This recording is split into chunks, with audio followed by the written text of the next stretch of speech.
Après une rupture, ce n'est pas seulement l'autre qui manque. C'est le silence, c'est l'absence, c'est cette place vide, là où quelque chose battait encore. Et dans ce vide, une idée revient encore et encore. Et si je pouvais le ou la reconquérir? Pas forcément pour recommencer, pas forcément pour construire, mais pour ne plus ressentir ce que ça fait quand tout s'arrête. Dans Secret d'amour aujourd'hui, je ne vais pas te dire si reconquérir ton ex est une bonne ou une mauvaise idée, mais je vais t'aider à le déterminer par toi-même. Je vais te donner les secrets pour apprendre à écouter ce qui, en toi, le demande. Une rupture, ce n'est pas seulement une histoire qui se termine, c'est un choc intérieur. Le corps perd ses repères, le cœur perd son rythme, et l'esprit cherche une issue. Après une rupture, le corps réclame ce qui le calmait avant. Pas par faiblesse, mais par besoin.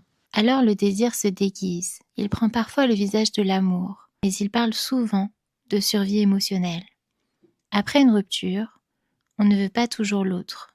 On veut juste arrêter de souffrir. Alors vouloir reconquérir son ex n'est ni ridicule ni excessif. C'est un désir humain. Mais ce désir est un miroir. Il montre ce qui n'a pas été fermé, ce qui a été coupé trop vite, ce qui faisait tenir son équilibre intérieur. Quand l'autre part, ce n'est pas seulement une personne qui disparaît. C'est la version de toi qui existait dans ce lien. On ne cherche pas toujours quelqu'un. On cherche à redevenir quelqu'un.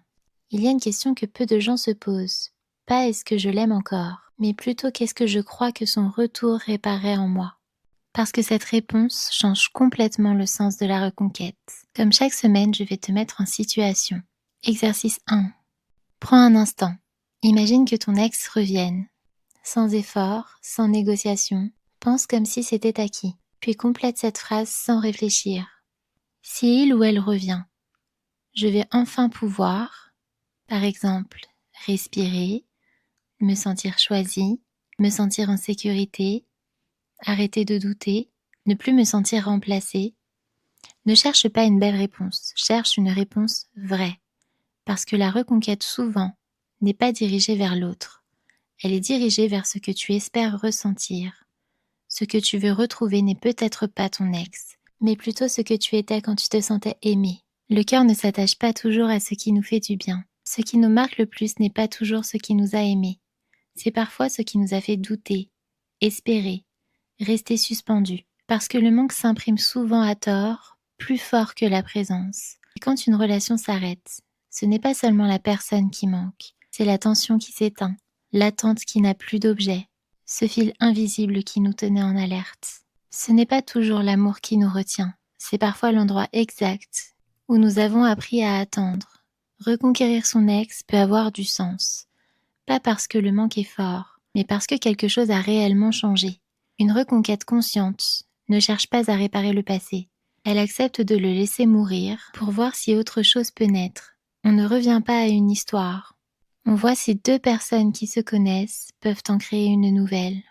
Exercice numéro 2. Pose-toi cette question lentement. Quand tu penses à reconquérir ton ex, qu'est-ce que ça fait à ton corps dans la durée? Est-ce que tu te sens plus vivant, plus ouvert, plus clair?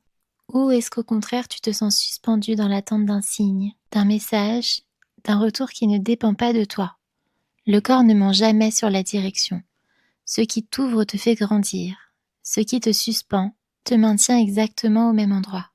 Avant de faire une action, pose-toi toujours cette question. Est-ce que si je la mets en place et qu'elle aboutit, alors sera-t-elle une évolution concrète dans ma vie?